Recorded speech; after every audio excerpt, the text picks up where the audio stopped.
শমশেরনগর চা বাগান থেকে আমরা এখন আসলাম হচ্ছে মাধবপুর লেকে। মাধবপুর লেকে ঢোকার আগে সবার আগে যে জিনিসটা আপনাদের চোখে পড়বে সেটা হচ্ছে এরকম পাকা আনারসগুলো। এই আনারসগুলো এখানে চা বাগানেই উৎপাদিত। চা বাগানের মালিকরা এই আনারসগুলো উৎপাদন করে ওনাদের কাছে বিক্রি করে। জিজ্ঞাসা করলাম প্রতিদিন কত পিস আনারস বিক্রি হয়, বললো 50 থেকে 200, 250, 300 পিসও হয়। এটা স্থানকাল পাত্র বিশেষ। আর মাত্র 30 থেকে 50 টাকা হলেই আপনি এরকম পাকা আনারসগুলো খেতে পারবেন। আমরা 2 পিস আনারস ওনাদেরকে সুন্দর করে বানিয়ে দিতে বললাম।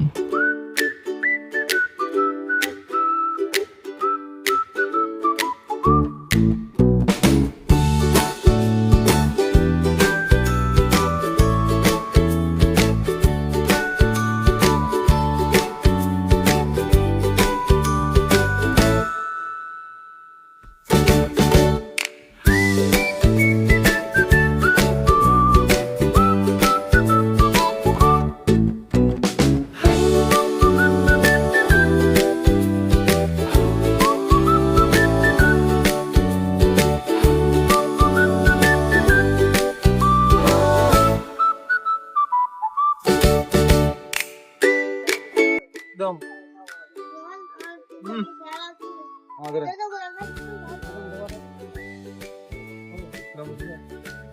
গাছ পাকা জুস